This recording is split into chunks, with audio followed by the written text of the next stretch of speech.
Alrighty guys, so for all you Alabama fans who've been waiting for me to talk about my school in San Jose State, this is the one video I talk about them for the season.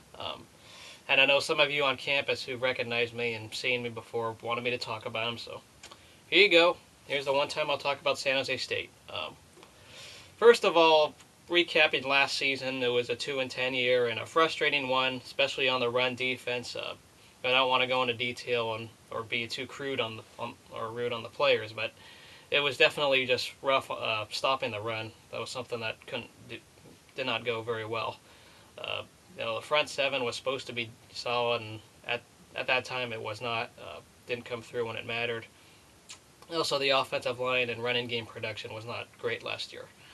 So going into this season, we throw that stuff out the window. Throw any of these past 3 bad seasons of not going to a bowl game. Let's just move on. First off, the coach Mike McIntyre, who we hired back in December. Dick Tomey retired. His contract was not renewed, and unfortunately, legends like him who set up a Desert Swarm defense back in the day can't finish well, unfortunately. But now it's Mike McIntyre, and this is a honeymoon period for him. Obviously, his first season. He was the Duke defensive coordinator last season for David Cutcliffe and the Duke Blue Devils. So if you know David Cutcliffe well, should know about Mike McIntyre probably a little bit better. But as I said before, this is the honeymoon period. The one thing he has done already in the short term is bring in a full recruiting class. When he was hired as coach, they only had like one commit, but once National Signing Day came around, his staff was able to acquire a full recruiting class. So at least we got that out of the way. Some of the strengths we're supposed to see on this team is the running back position. Lamont Muldrow, expect him to look pretty solid. He's number 22 on the Spartans, so if you're an Alabama fan going to watch, look out for number 22. The quarterback position is going to have a 3-person battle. Matt Faulkner, who's a JUCO transfer, he could make an instant impact. Jordan Lasecla, number 12, was your incumbent guy last year. He did okay, didn't do the greatest. And then Desmond Stewart, who's a redshirt freshman. We'll find out who wins the competition. For me, I'd rather see Matt Faulkner win the quarterback competition out there. The wide receiver position took a blow. Actually, this past week, Marquise Avery was ruled academically ineligible. He was the starting receiver last year. Supposed to be one of the best people returning we got, but now there's just a lot of wide receivers when it comes to depth. We don't know who's going to emerge as the main guy. Guys to expect is Jalal Beachman. He had that one big run near the end of the season. Josh Harrison is going to need to step it up for sure, wide receivers wise. The tight end position should be fine. I believe Ryan Autzen, he had a very good spring game in spring practice, so I expect him to do better. The offensive line has been the big concern for quite some time, especially with the running production, and it'll really determine how our offense is or not, because the last 2 seasons, or since I've witnessed them in person, they haven't had the greatest amount of production. On the defensive side of the ball, we're going to see a lot of different faces, so it'll be pretty much brand new all around on both sides of the ball. Especially the front 7 will have a lot of different people compared to last year. In the secondary, there's going to be a lot of returning players. Good thing is a lot of these guys got valuable experience. They weren't expected to do well last year, but they did pretty well for 3 sophomores and a freshman who played last year. Now they're 3 juniors and a sophomore. But now at this rate, Tanner Burns, who was our starting safety last year, has transferred. That also is a major blow to the program when it comes to losing another starter. He's going to go to Kansas State to play with his father, I believe.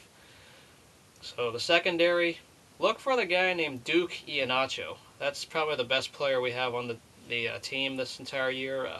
Number 2 on San Jose State on defense. So those in Tuscaloosa watching should enjoy Duke Ihenacho.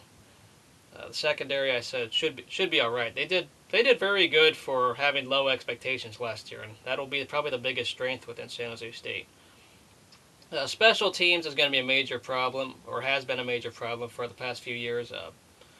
The kicking just took a blow. The starting kicker was a walk-on. He has now stopped playing football or has chosen not to return to the team. So we don't even know who our place kicker is going to be. Tyler Cope is not there.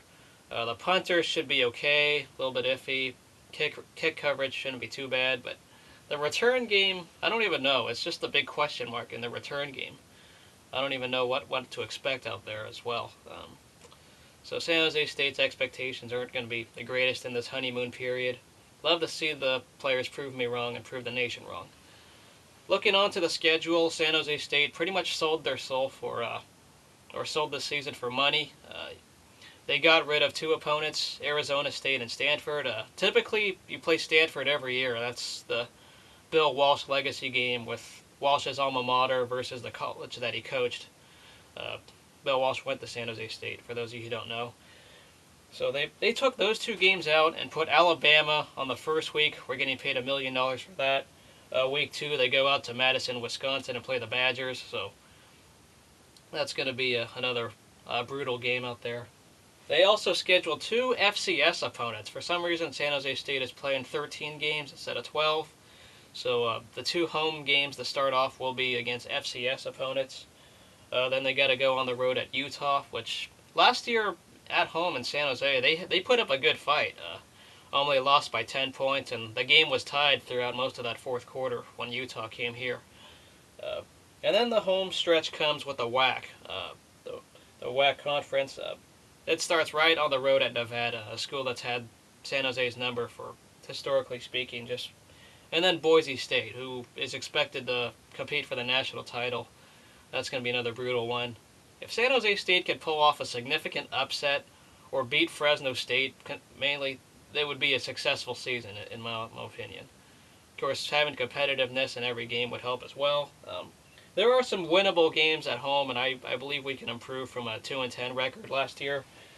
But in the end, most magazines have San Jose State finishing near the back of the WAC conference, and love to see them prove them wrong.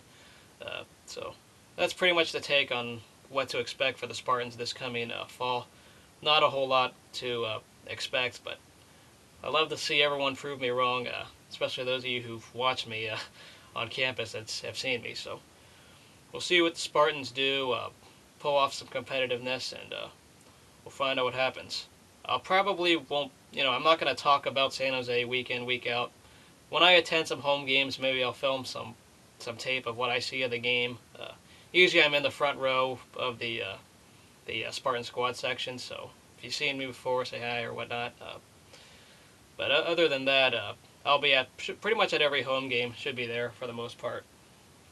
So good luck to the Spartans. We'll see how much they improved under this new era at Mike McIntyre.